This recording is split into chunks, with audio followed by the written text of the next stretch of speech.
So this is an amazing way to start the first day of May back to class. And before we begin, I want to thank Eric for connecting with us this morning, but I'd also like to thank Bradley for setting up this connection. Really appreciate all the stuff that you guys are doing at Toon Boom Bradley and connecting us with industry. And I can't believe how quickly Eric responded saying, yeah, I'm game, let's do this. It's awesome. Thank you so much, Eric. Looking at what you're about to show our students, I really wish we had connected with you a lot earlier than May, but moving forward, it's going to be amazing. I appreciate you taking time to connect. So I'm just going to remind everyone to please keep your microphones on mute while Eric is talking so that the screen doesn't shift over. I'm going to try to pin his screen so that you can see him and his presentation.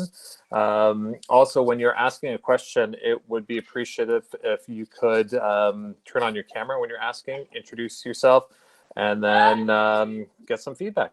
So at this moment, I'm going to turn it over to Eric. Eric has over 25 years of experience in writing and developing and producing animations in digital and also in traditional animation. And thank you so much for connecting from California, Eric. You're on. You're welcome. Good morning, everyone. How's everyone doing today? Good. Good. All right. So today, thank you, Jamie, for having me, and also Bradley for inviting me to speak to you guys. I'll do the best I can to share some of the knowledge I've gained over my career. And I have a short presentation. It's divided into two parts. The first part's going to talk about the kind of work that I've done. I'll talk to you a little bit about the shows I've worked on and development in general. And then once we've defined that, I'll have kind of a quick Q&A for you guys. Then I'll go into a little bit more detail of the development process itself. I'll talk about what's in a typical pitch Bible. And then as kind of a last sampler of the kind of things I do for people, I'll describe how to pitch Nickelodeon. So how's that all sound, everyone? Amazing. Yeah. Great. Awesome. Thank you. Okay, great. I'm glad it's minty fresh, as Ryder Lewis says. Okay, so I'm going to dive right in. And here we go. All right, can everyone see the little presentation I've made up there? Yeah, it looks good. Okay, great. So let me start with this. So, you know, my name's Eric Aldrin. I've been, as Jamie said, in the industry for about 25 years. I've been an executive. I've been a showrunner. I've been a writer, producer, and company owner. So that's mostly what I've done. Everything I've done for the entire length of my career has been animation. That's all I've done. I've never messed with anything else except for I did direct 2 really terrible music videos, but they were about $500 each, and I'll never do it again because I'm awful at it. So after doing all this for 25 years, I started a nascent YouTube channel. It's an educational channel for people like yourselves. It's really just how to survive in the business of cartoons. I called it Surviving Animation because, you know, through my career, I've had a lot of ups and a lot of downs, but somehow I always managed to survive, and I'm still here. So I thought, you know, I would make a channel that's not necessarily like get rich quick or have a show today or you'll be the best ever. You know, I believe that the animation industry itself is a wonderful one. I want people to be there for a long time, and it's really just about surviving. So I hope that helps. Okay, so let's dive in a little bit. So over my career, I've worked at a lot of different places. So I've worked in Seattle, I've worked in New York, Los Angeles, Vancouver, Tokyo, and I've done extensive business across Europe and Southeast Asia. So these are the companies that I actually spent time at as an executive. So I worked for MTV in the 90s. I was there from about 95 to 2000. I worked for a .com, the early .com phase in 2000, company called Atom Films. Then I worked in Japan for about 6 years between Japan and the US at an anime studio called Gonzo. And then I promptly went to Vancouver, where I worked at Nerdcore Entertainment for about a year or so. During that time, I also, on the right side, you'll see the black and white logo, Wild Boar Media. I ran my own company for about 7 years as a production company. And during that time, I did comics, animated music videos, even a digital feature film that played in Japan, and generally learned how to run a company as a company president. So after that, I worked for Sega for a brief time. I worked on Sonic Boom, the TV series. Then I worked at Warner Brothers Animation as an independent producer, where I actually wrote the screenplay for a Teen Titans movie that was going to be all anime. So it was a really exciting project, but like many things, it went through script design and the first storyboard tests, and then the project got canned, as a lot of projects do. Then I went into Machinima for a while, which is a social media network. I worked independently as at 20th Century Fox as a producer, and currently I work for a company called Octopi Studios, which is owned by Joe and Anthony Russo. They're the Avengers directors, and they decided to do a bunch of companies, that let them do everything they want to do, from TV to animation to film to documentaries. And we are currently in production on a deal I started for Magic the Gathering. So if any of you guys play Magic the Gathering, we're currently doing a TV series for Netflix, fully animated. Okay, so that's the places I've worked at, but here's some of the shows I've either developed or worked on or wrote and produced. So I guess undergrads is more popular in Canada than in the US. Like I developed and produced that. Back in the 90s, we had one season, but then it came to Canada and made two more seasons, and apparently was much more popular in Canada than it was in the US. Yeah, I worked on Daria and Celebrity Deathmatch and Eon Flux and Beavis and Butthead in my MTV days. And then, I'm probably most famous for actually producing Afro Samurai. So that was a series I did with Samuel L. Jackson, did with Spike TV, RZA from the Wu-Tang Clan. It's actually the only anime in history to ever be nominated and win an Emmy, so that was pretty exciting. And we did 2 seasons. We did a video game. We did a comic run, and we had a pretty successful line of merchandise and toys and publishing, so that was good. I also wrote a comic book called Cold Space, which was also with Samuel Jackson. I adapted the first American comic into anime called Witchblade. I worked on the Max back in the 90s, and this is an exclusive for you guys. I produced and wrote the first episode of Alien versus Predator, an anime, which is completely done and will never be released. So we'll talk about that a little bit later. I worked in a kid series called Slugterra for Disney XD and for, I think, might have been Teletoon. I also was the showrunner and writer of a show called Transformers Combiner Wars and Transformers Titans Return, which was the only adult-focused Transformers animated series ever done. And then I produced Linkin Park's music video, Breaking the Habit, which won the MTV Video Music Award in 2004. The other small things, there's another series on Teletoon called Endangered Species, which I am secretly the development executive of, but because of Canadian law, I'm not permitted to be credited on that.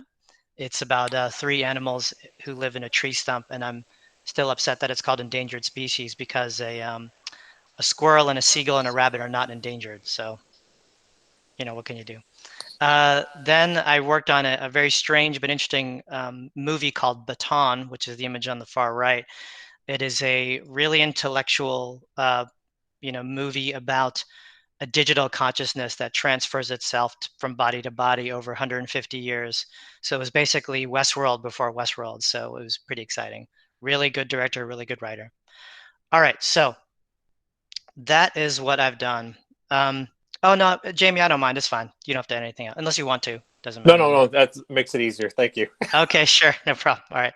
So that is what I've done. That's where I've been, and kind of here is what you've just seen. So you've seen about 20 animated series, films, music videos, and comics that I've worked on over my career.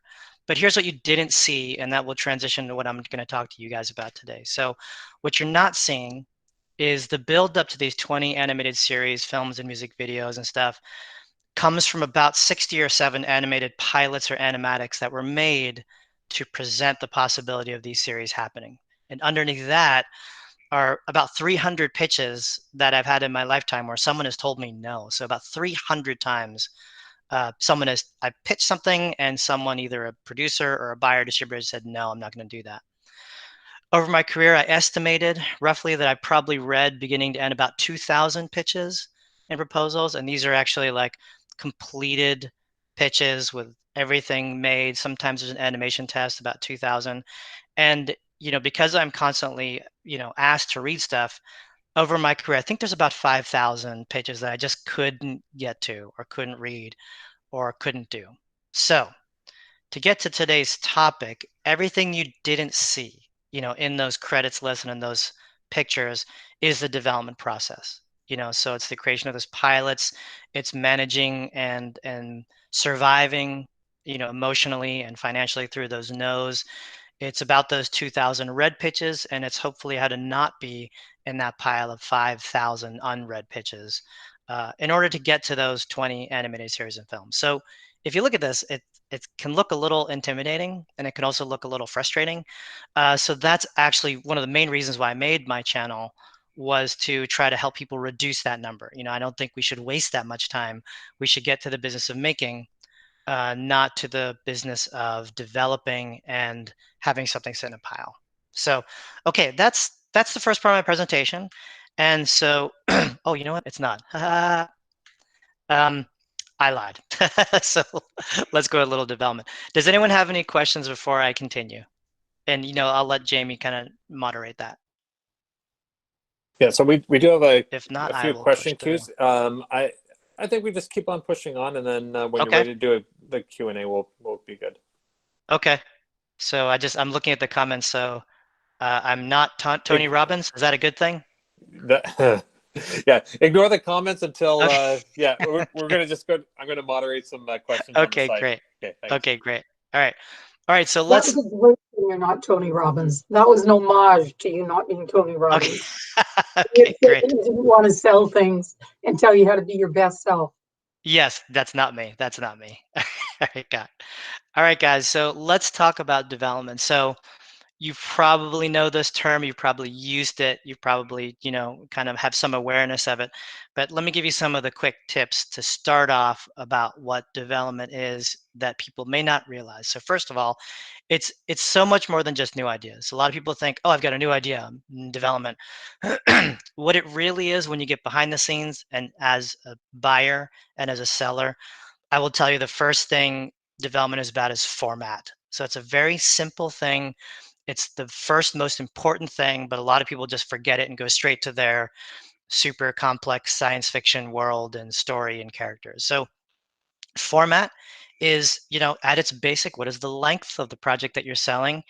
Under 5 minutes, 7 minutes, 11 minutes, 22 to 24, 45 minutes, or 73 minutes plus as a feature. That's just the basic thing. A lot of companies and buyers, whatever, they're just buying a certain length.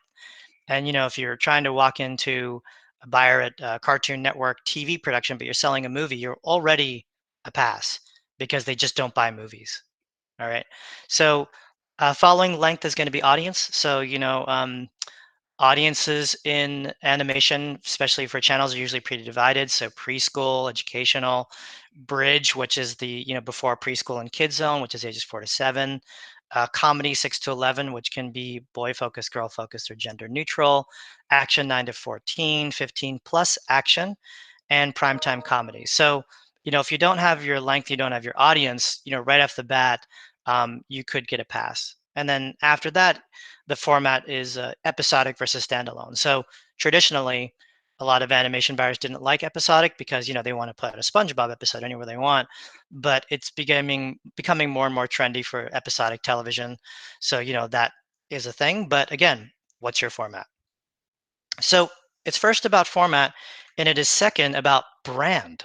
So a lot of people want to have their own ideas, their own original productions. I'm totally into that, but companies have their brands, and what they typically want to do is have the shows that match their brand. So Netflix, Disney, Cartoon Network, Adult Swim, Apple TV, Crunchyroll, HBO Max, these are all big brands, and those big brands want to have shows that match the kind of message they're trying to put out there into the world.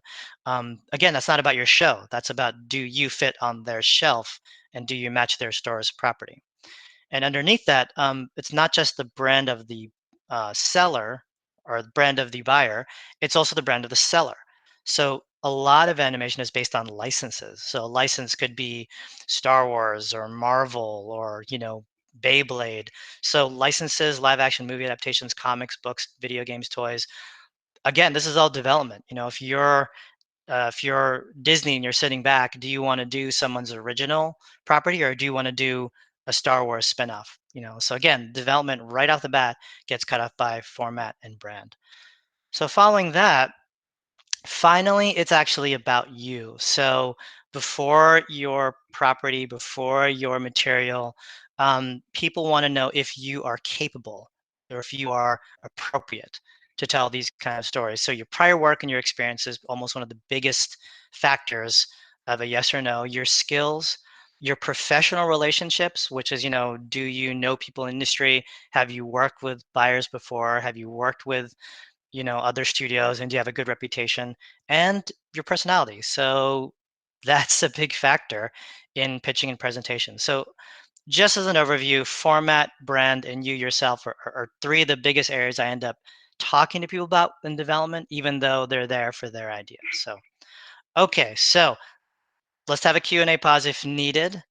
So you can ask me anything right now about me and my prior work, about Surviving Animation YouTube channel, about what I've described so far in format, brand, and you. And I'll just have to ask kindly, please do not pitch a concept to me and ask for feedback right now. It'll take too long for everyone.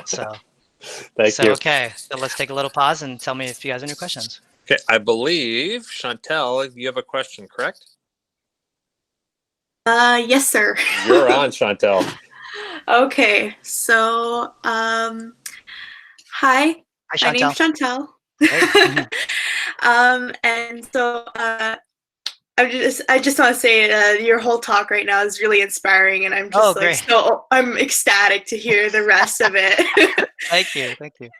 And so you mentioned that you've written graphic novels and written TV, animated series, music videos, and feature films. And my question to you is, what are key elements needed in these fields other than the development process that you've talked about earlier? And how can a student such as ourselves begin to organize these things and then produce it in our generation, in this time? Got it. Okay, so there's a lot of questions within there. Let me start with the writing process. I think that was your first question, right? So without deep diving too much into how to write, because that's weeks and months and a lifetime, I will say the best starting point is for you to understand the guidelines of the formats. So what is accomplishable in a 5-minute short has a very strict set of rules. So when I wrote Transformers Combiner Wars, those were 5-minute episodes, serial episodic. What I discovered as a writer is that you can have one conversation. So that format is one conversation. If you're going to the 7-minute or 11-minute format, which is like traditional cartoon, one of the basic structures is get them in trouble, get them out. So that's all you can really accomplish. You're talking about scripts that are 11 pages, 10 pages, 12 pages. If you have a lot of cartoony scene direction, you can have Tom and Jerry. You can have, physical comedy. But, don't worry about backstory and setting up and B stories and, 3-act structure. Just get them in trouble, get them out. 22, the half-hour format and the feature format, the most complex ones. There are just a lot of guidelines and rules for that. I've typically followed the loose 3-act structure, which is, very, very studied. There's a lot of information about that. And actually, if you go to my channel, I had an entire episode about the pilot script, which is how to write your first episode, because that's a little different set of rules. So depending on the genre, whether it's preschool or kids or comedy or educational. But to give you like a teaser, if you're writing a action series and that action series has a pilot, the pilot has to do two things. One, it has to set up homeostasis for your world and your characters. And then someone or something has to go out of homeostasis, turn the world on tilt, and move the story so that it can never go back again to homeostasis. So that's the purpose of a pilot in action. Does that help you?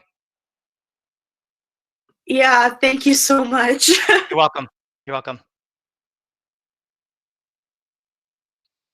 Okay, so I believe we have Abby ready to ask you a question. Abby, you're on. Okay. I might have missed it when you said this, but you said that you had 5,000 scripts that you haven't read. Did you mean that you just don't have the time to read it, or is there like something you look for that just makes it a pass? A little bit of both. I think depending on times and jobs that I've had, probably the two most intense times was when I was working at MTV in the 90s, where there were a bunch of pitches is coming in the mail all the time. And when you are at a big company and a big network, you are kind of required legally to have something called the submission release form. So the submission release form is actually a document I talk about in my channel. But if someone just came in with an unsolicited idea, it would be legally dangerous for me to read those ideas. So a lot of times, just a blind letter coming in, I was not able to read. The other time is when I was working for the Japanese anime company, and it was kind of the early kind of YouTube social media was starting to come up, and I was getting a lot of unsolicited pitches on those platforms. And some of those were just incomprehensible. They were just all broken up, and I couldn't cover them. And so those are the reasons I pass. But if something comes with a proper introduction, if someone has good prior work, if they approach me in the right way or through the right channels, then I'll probably read it. But the problem is a lot of people don't. There's a certain set of entitlement of like, read my stuff, look at my stuff. This will only take you half an hour. But it never does. It always takes more than an hour. It takes a lot of time. And then to really give anyone feedback, you've got to talk to them in person and really get to know who they are, what their pitch is about, and if there is a possibility of that moving forward. Does it help you? Yep. Thank Okay. you. You're welcome. Okay, so we have two more questions lined up, and then maybe we should proceed with the presentation and then do Sure. more Q&A after. Okay. I believe it is Alex. Alex, you're up.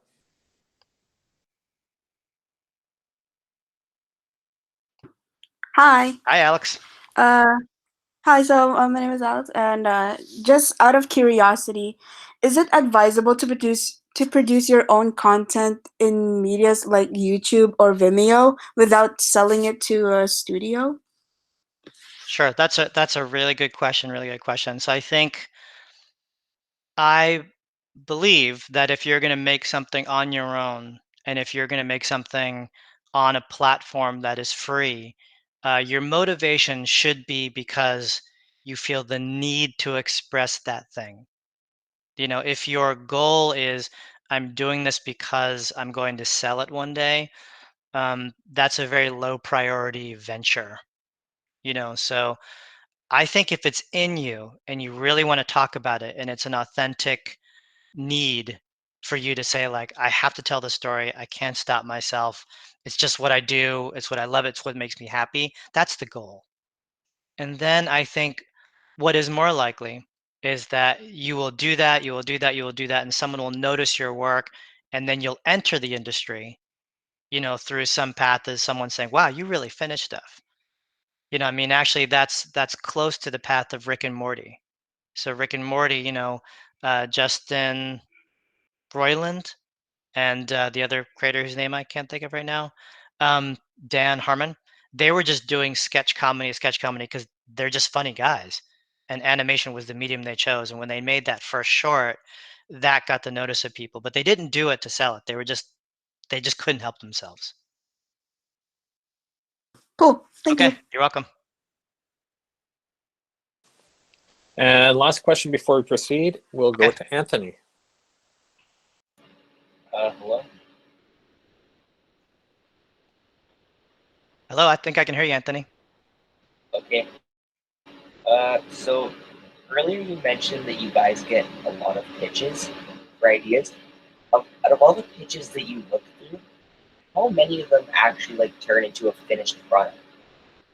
Finished product.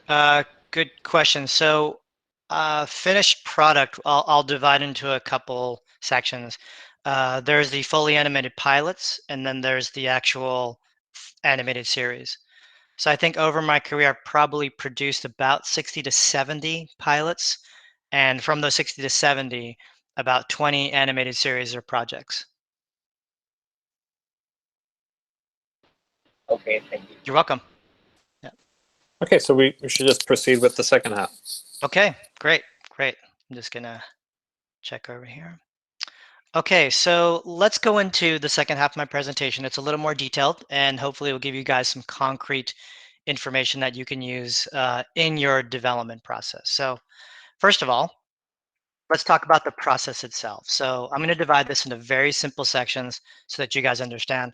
Also, if you want a more detailed analysis of these, I also, these are summaries of, 3 of my more popular videos. So if that helps. And by the way, it's not that popular. So I've only a couple thousand followers, but they're all really professional. And so, I'm not really out there to make a 10 million or 20 million or 2 million either. I mean, if I have 10,000 or 15,000, I'll be fine. And yes, there will be a second Q&A period.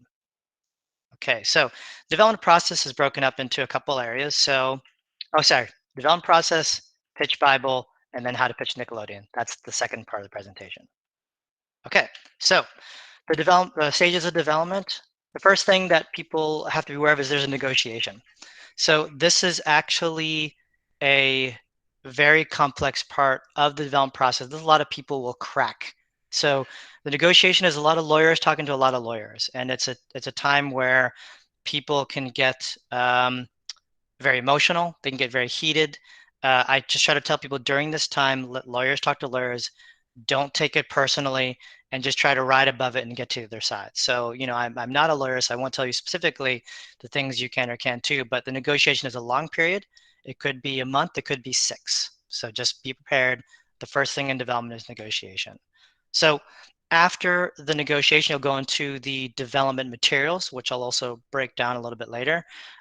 Those typically are the show Bible, some sort of design, probably a full script, and then episode synopses of what samples of other episodes that you'll do in the series, and then in many cases, a pilot or an animatic. Okay. So after the negotiation and development materials, you actually have a testing phase. So in the traditional old school manner, which still is done at some major companies, they'll take materials to focus groups. So they'll show it to a bunch of kids in the target demographic. Those kids will give feedback, and sometimes you have to do the whole thing over again. There's also live testing, which, about a year or two ago, Amazon was very active in the putting up of live pilots and seeing if people like them, but it kind of got out of fashion when audiences were like, oh, I really love that episode, or I love that pilot, I want to see more. And Amazon said, no problem, just wait 2 years. And it kind of didn't work out. More than likely, testing is internal, which is like a bunch of executives look at it themselves. They decide amongst them if they think it's worthy of their brand or channel, and then move forward. So that is the basic stages of development. So who is development good for? I kind of like to remind people that, development might not necessarily be for everyone. Development is actually good for people who work inside of the company. So if you work at Cartoon Network, if you work at Warner Brothers Animation, at Nickelodeon, traditionally those people are the most successful. They're the ones who are groomed from the inside up. They're the ones who are taught, the kind of in between the lines knowledge of what works at their network, and they develop personal relationships with the buyers. So unfortunately, development is best if you're already within the system. It's also good for production companies. So if you guys end up working for a studio, working for a production company, development is very good for them, especially if they're making all their money in their business on the service production side, and development is something they want to invest in. That's a really good chance for everyone. You'll get a lot of support. You'll get legal and business support. You'll have a community around you, and you kind of won't be going at it alone. So I think it's really good for people who work at production companies or production companies themselves. The last type of person I think it's really good for is if you have an intellectual property already. So I think, like the prior question, if you have something you've set up in some platform, whether it's a comic or if you're a company who's made a toy or if you're an author, you're kind of doing something else, and then animation development's a new venture.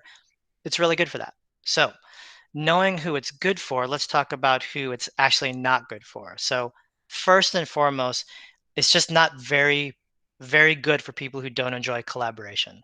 So over my career, I've seen a lot of people crash and burn because when it gets down to it, they may be very creative, talented, they might have great work, but they just don't like to work with a lot of people. They don't take feedback well. They don't communicate with a lot of people, and they just don't make it through the development process. That's also a good sign, by the way, that you might not be a good showrunner, because showrunning is not, yeah, I would say it's 30% making the cartoon and 70% communicating with other people how to make the cartoon. So if you can't collaborate, development might not be for you. The development is also not really good for people who have never had any professional credential or have never worked in any kind of mass media.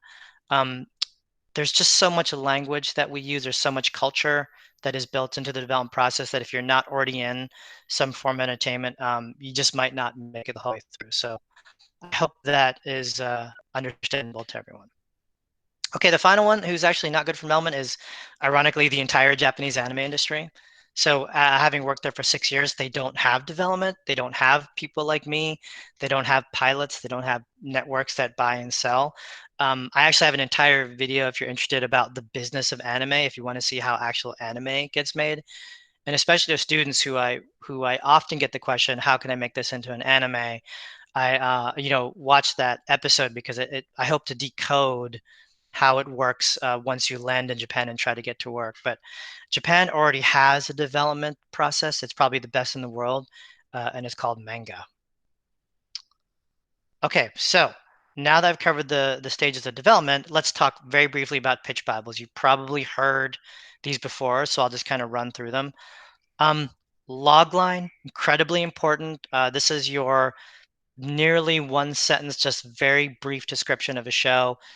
It's not very deep. It just covers the genre, covers the basic idea.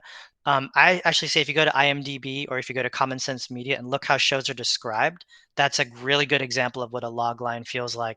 And sometimes you'll have a chance to meet an executive like me or someone. All you can really do is pitch a log line, and hopefully they'll set up a meeting with you to tell the rest of your story. Okay, following the logline is an executive overview. It's a little bit longer, could be maybe a short paragraph, 3 or 4, a little more detail, a little more description. Again, it's a digestible little chunk that you want to be able to put on the front page of your Bible to explain what your show is basically about. So following that is character descriptions. I always tell people the first most important advice is be brief.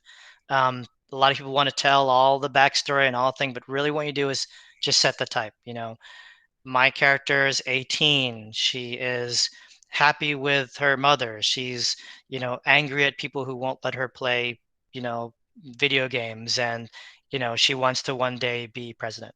That's it. That's your character description.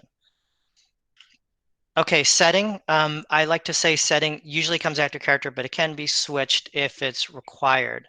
So like the show I worked on, Slug Terra, you have to know that that's an underground subterranean universe before you know the people who are in it, because it's called Slug Terra. But you can have a show like Endangered Species where you want to really know just the little animals first before you describe the character. So it's really contextual on the pitch. Episode descriptions, these are your springboards. These are just kind of the short little descriptions in and out so people just get the basic idea. Don't tell the entire story. Tell the reason why it's a story and then maybe how it ends or even a teaser. So, in Endangered Species, the seagull, his cousin comes to live with him, and things get crazy when they start mixing because they look the same. That's an episode springboard. A pretty bad one too. Sorry about that. Then describe the team. So if it's just you, it's your bio. If it's a bunch of people, you want to describe what everyone does. And I keep telling people this. For some reason, they always forget. Don't forget to put your contact information. I've seen a couple pitches in my career where I really liked it, and I had to really dig around to find out how to email them, how to call them, how to contact them, and kind of list your social media and list your portfolio so they can see your work. All right. The last thing about pitch Bibles is context is king. A pitch that goes to Amazon is different than a Netflix one, is different than a Nickelodeon one, is different than a Cartoon Network. If you have the time and resources, adjusting them per buyer is preferred. But if it's not, and if your show is super unique and it's something you want people to buy, regardless of who they are, that's up to you. But adjusting for the buyer is very helpful. Okay, so Now, the last thing I'm going to talk about before we go into the final Q&A is how to pitch Nickelodeon. So I did a video on this on April 2019. It's a question I got a lot because a lot of people are Nickelodeon fans, and I realized it's a very difficult network to pitch if you don't understand how many Nicks there actually are. So let me kind of just briefly describe them, and then we'll go to the Q&A. All right. So the first thing to be aware of is that Nickelodeon has a bunch of different departments, and these different departments are for the business community, for not the fans. So if you're a fan of Nickelodeon or you're a kid, you're watching kind of one Nick no matter where you are. But inside, there are all these subcategories that make Nickelodeon work as a company and as a maker of cartoons. So the first one is actually Nick Prime. So if you go to nick.com, if you go to the app or the main channel, this is the place that has like 90 million homes. This is the place that, at least in the US, the biggest originals are there, the biggest licenses are there. That's where like the Ninja Turtle show is. And their main goal is to do 6 to 11, kind of gender neutral comedies. That's their main brand. Now, oops, am I not sharing the screen? No, sorry about that, Eric. I just realized, I just remembered this slide that you showed it to me. Okay. I realized I wasn't on. So you want to maybe just share the screen there? Is that working? Let me see. Yeah, that's working now. Hey, I'm so sorry about that, guys. No, that's all good. It's all good. Yeah, okay. Thank you. So I'll just kind of really quickly. So this is a pitch Bible. And then this was the stages of development. I can go back to any of these during the question and answer if you guys would like. Okay, so Nickelodeon, where was I? Right. And actually, okay. Eric, we have yes. two screens open now on your screen. We do. Yeah, we have something on the right-hand side. Sorry about that. Let me try again. Yeah. Sorry, everyone. Okay, here we go. How's that? That's perfect. Looks good. Sorry Thanks. about that. That's okay. Okay. Thanks. Okay, all right.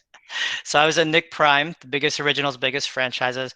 I will tell people that Nickelodeon Prime usually, historically, only buys top level talent. So there are a couple big major creators who are sitting at Nickelodeon for like 15, 20 years, like Butch Hartman, who ended up having like 4 or 5 shows. It's a very difficult network to break into for Nick Prime, just because of their relatively conservative idea that only the best, most experienced talent make shows. So, that's at least where they were last year. So underneath Nick Prime is a company and division called Nicktoons. So in some cable networks, you'll see this is a different channel.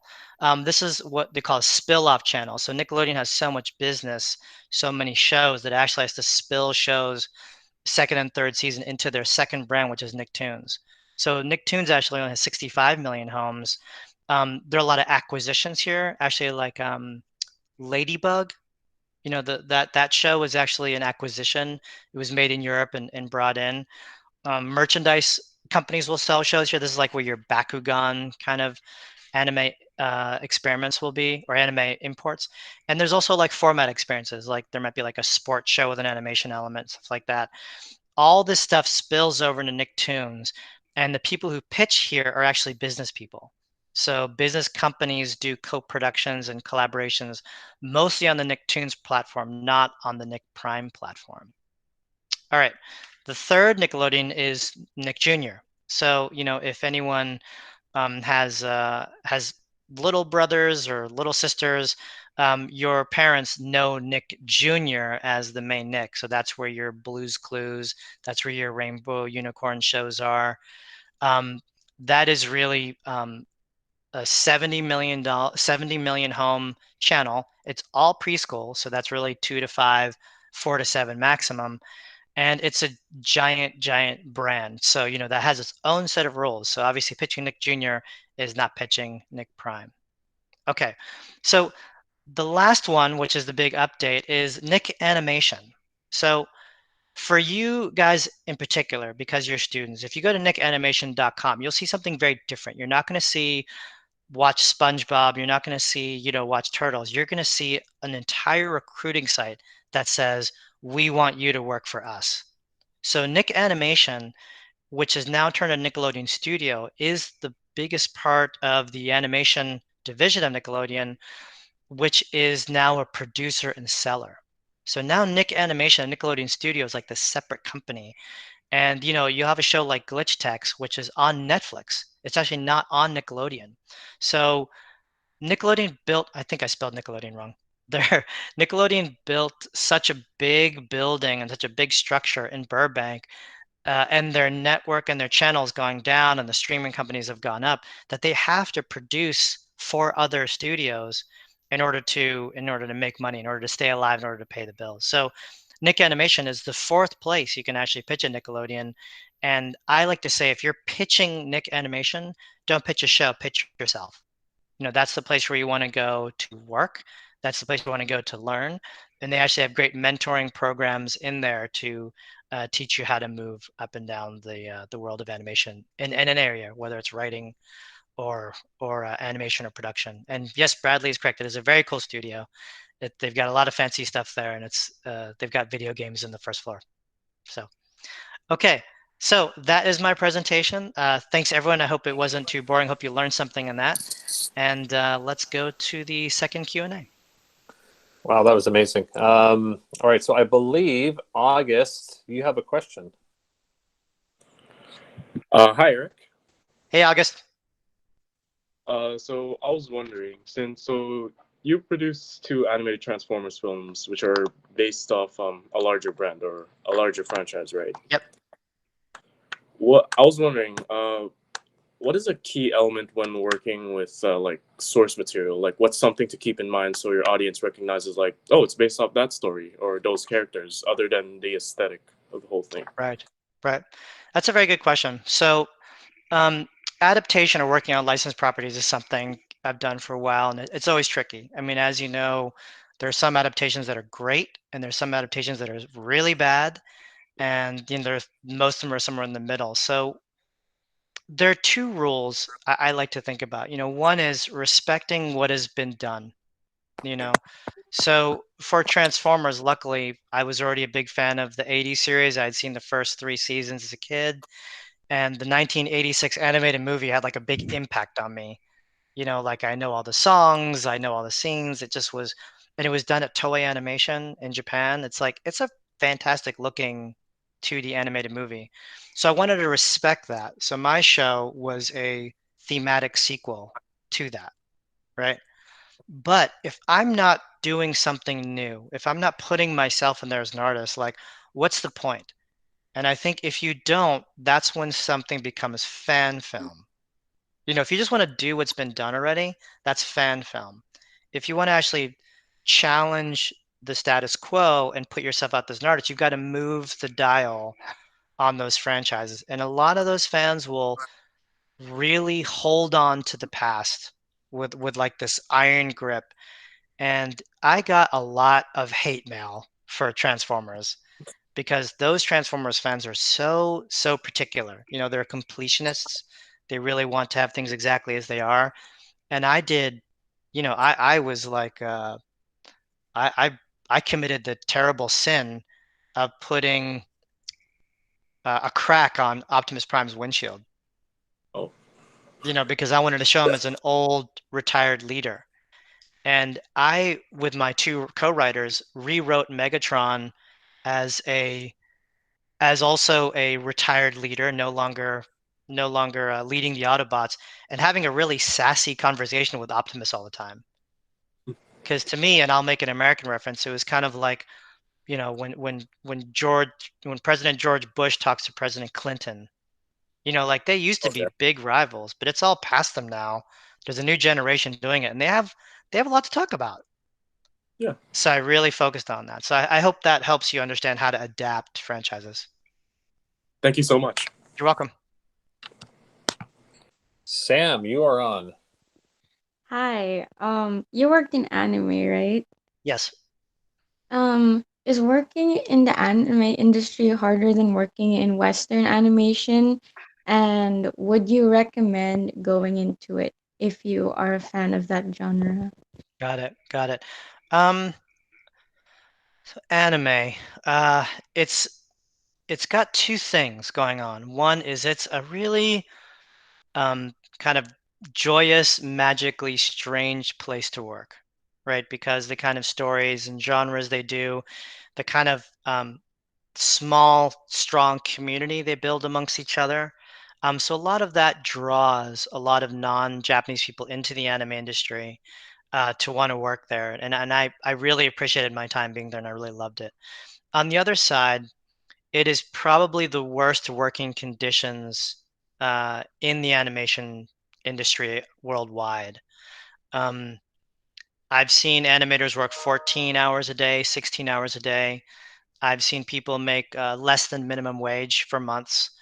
I've seen people who, I was when I was working on Afro Samurai, I was doing a pilot for a second series I was trying to create called The Five Killers.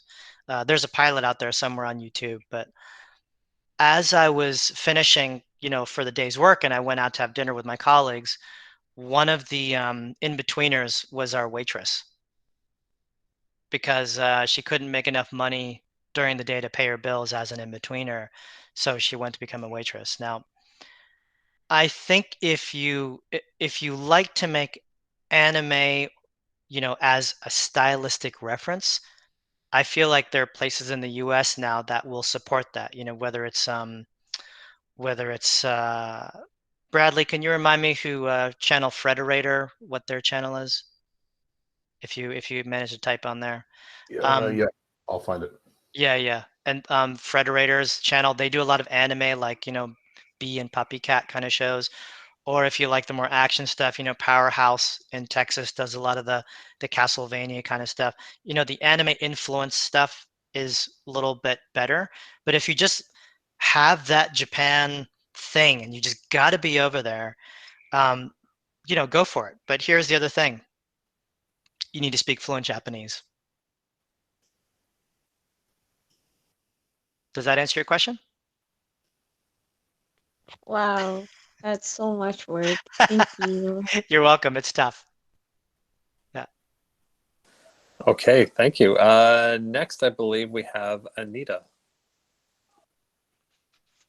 Hi, so I'm Hello. Anita, and I was Hello. wondering what was the most important moment in your career that helped you get to where you are today?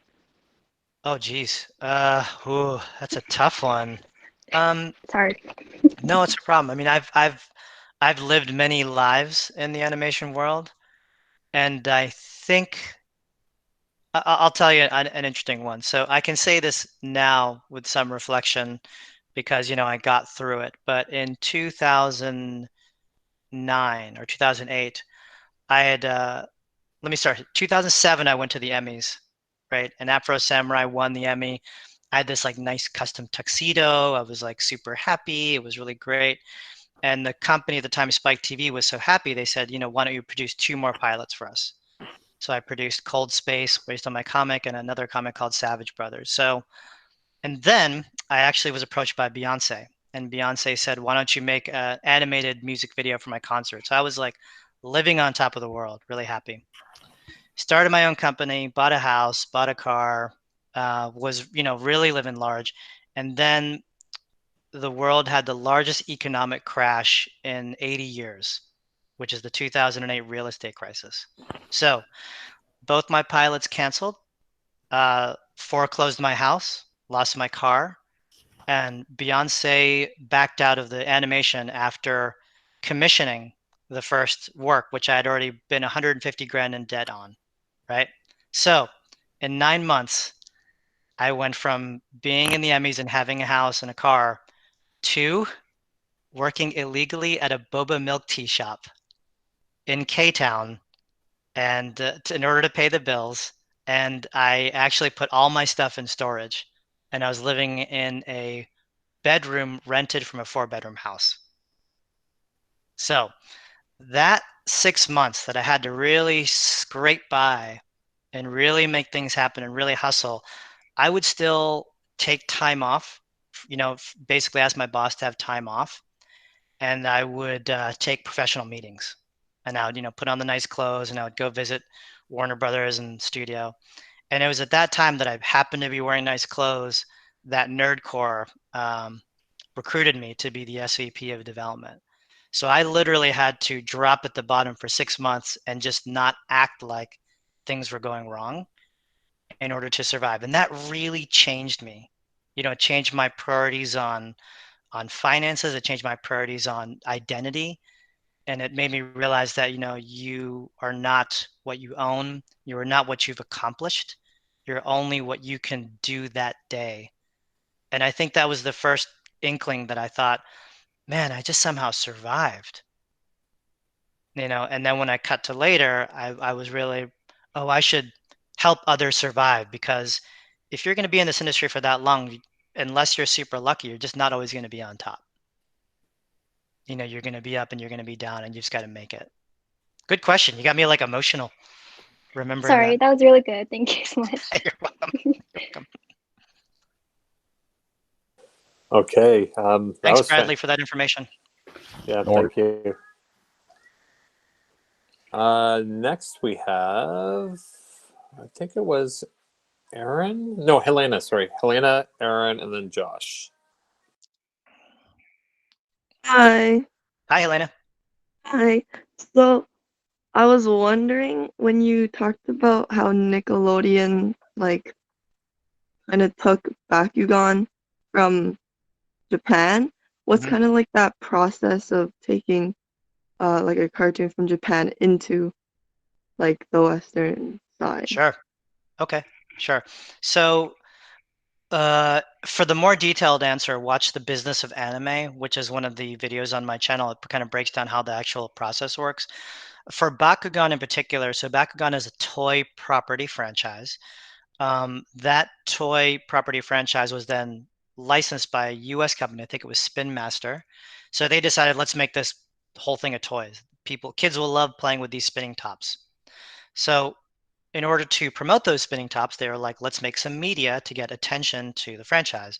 So they fully financed the entire Bakugan anime series, right? So now it's made, it's totally paid for, and it's playing across Japan. Okay, now when that's done, that entire series gets brought over by a bunch of businessmen who try to sell that as what's called an acquisition to networks.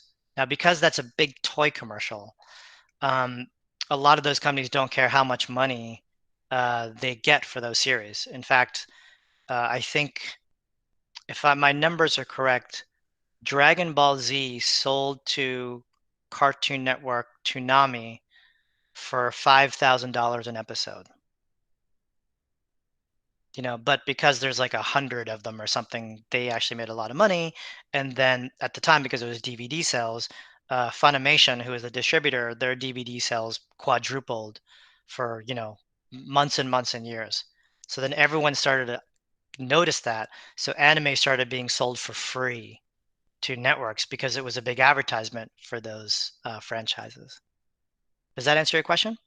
Yeah, that's easy. I imagine it's like the same for Yu-Gi-Oh and stuff Yu-Gi-Oh, yeah, that's because it's correct. hard. Anything that's based on a product line is usually financed by that product line company. Those networks don't pay for anything. Okay, thank you. You're welcome. Aaron, you're on. Hello. Okay. For my question, I'd like you to take a trip down memory lane. Okay. Again. Now, yeah. Sorry. What was your first pitch like? Your like first ever pitch? Oh my gosh. It's okay. So I was just out of college. I was working at what's called a temp pool. So a temp pool is basically there's like 15 or 20 people, and it was Viacom's, this big building in New York City. So if someone was sick or on vacation, you just called the temp agency and they would say, go to the 21st floor, sit at desk 14 for 4 hours. Okay. So I sat there and I was covering a desk for an executive. His name was Abby Triculi. He was in charge of the MTV promos department. And there was a 3-ring binder on there with the word Eon Flux on the cover. So I had watched Eon Flux in a series called Liquid Television in the early 90s. And I knew the cartoon. And I went to my boss and I said, "Hey, are they making this into a cartoon?" And he said, "Yeah, why don't you read it?" I was like, "Oh, I would love to read it." So I took it home. I read the whole thing front to back. It was so interesting to me. And since I was a marketing major in college and I went to business school, I didn't really know what to do. Like I didn't know about like coverage and reading and script notes. So I just like wrote a formal document, like, to whom it may concern, dear sir, I've read this series. I was a big fan when I was a kid. Here are my thoughts, right? So I wrote all my thoughts, I stapled it on the front, and I just like put it on the desk, and I went about my day. Okay, so here's the great part.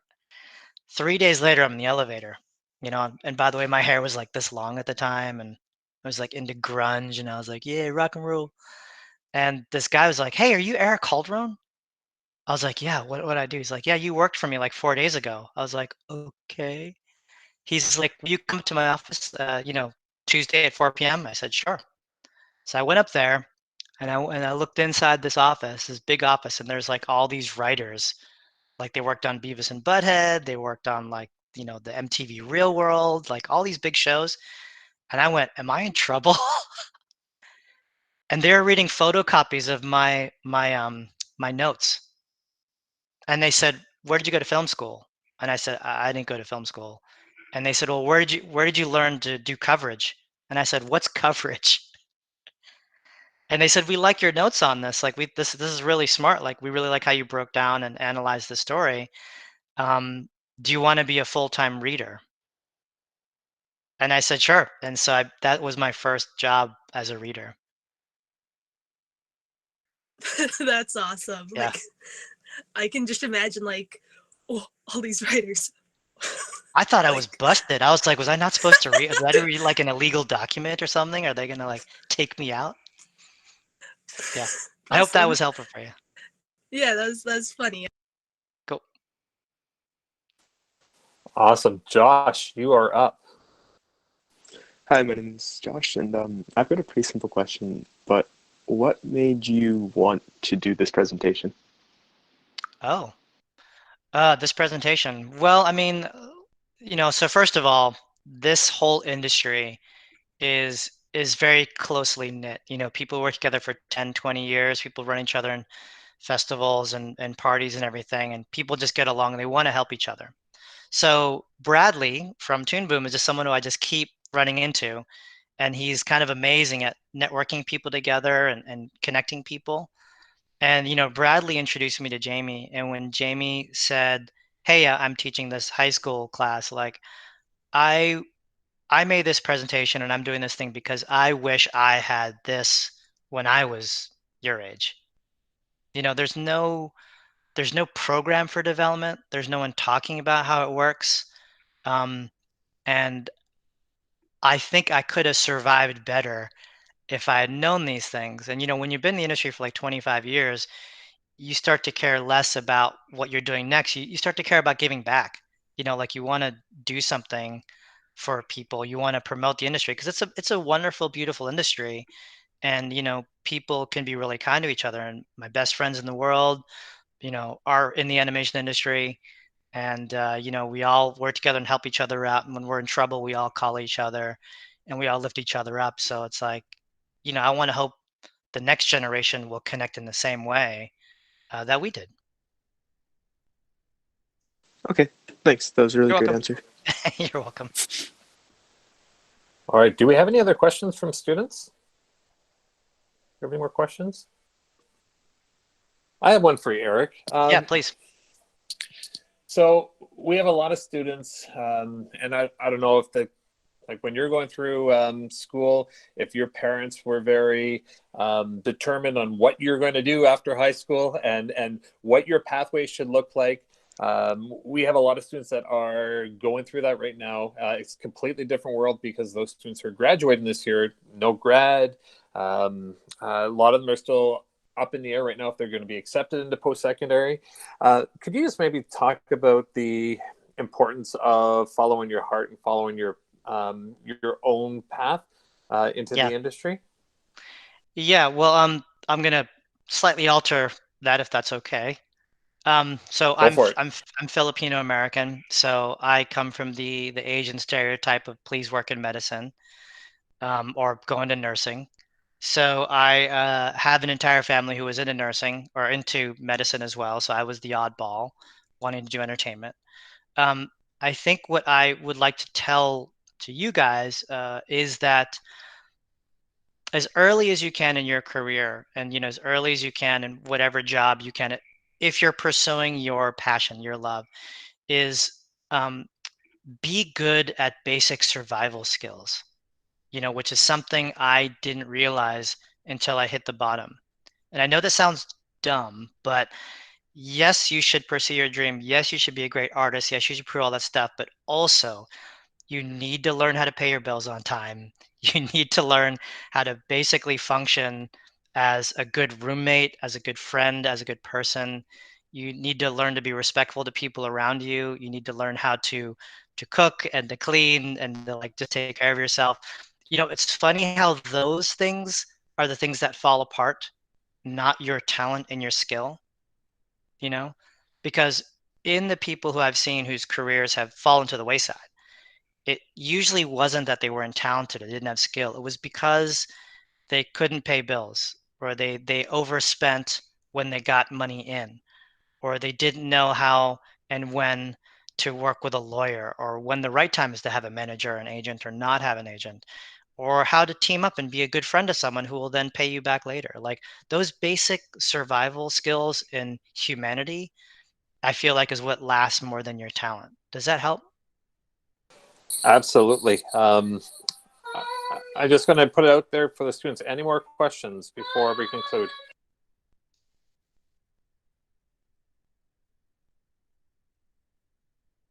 Okay, so Jemima has one question, and then we'll conclude with Jemima. All right, Jemima, you're on. Oh, sorry. I said that you asked the question. That's right. You asked the question that she wanted to ask, right? But I guess I got one kind of when I was listening. So as a big fan of anime and the anime industry, and you talked about how the conditions aren't good. However, if you were to learn fluent Japanese and actually go to Japan to learn anime, how would you say how different would you say how different would you say the conditions are in Japan, working as a Japanese animator and working as a Western animator? How different would you say the conditions are? Yeah. Okay. So let's talk numbers, and let's talk specific roles. So let's say you're doing storyboard. Let's say that's what you're good at, right? If you're doing storyboard in Japan, right, to survive, you'd probably have to work on about 3 or 4 shows at a time, maybe 5. You have to piece together work. And I would say you're looking at about $3,000 to $4,000 a month salary, US dollars, right? If you're a good storyboarder in the West, or if you're a good storyboarder at a good company at maybe like a House of Cool in Toronto, you're probably looking at maybe triple or 2.5 times that, plus health benefits, plus something like a 9 to 6 or a 10 to 7 job, and probably working on one show. So again, I love the anime industry. I really love manga. I love working over there. I think the way they work is really terrible. It's really fallen into a pattern of, of just the lowered standard of what you need to pay to have someone do good work. So part of me always says, watch anime, learn from it. It's a great medium. It's a great exploration. Unless you're really Japanese, there's nothing stopping from you to make a show influenced by that under better conditions. Work on a BM Puppy Cat, work on a Castlevania, work on all these shows, Avatar, Legend of Korra, that took the best of anime, took the thing that they liked and applied it to our storytelling and our voices.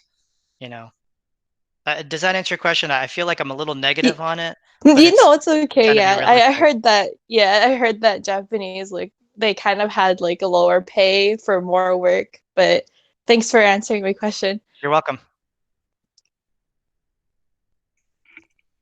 All right. I think that concludes the session. Thank you so much, Eric. I can't thank you enough, and I can't thank Bradley enough for connecting us with you.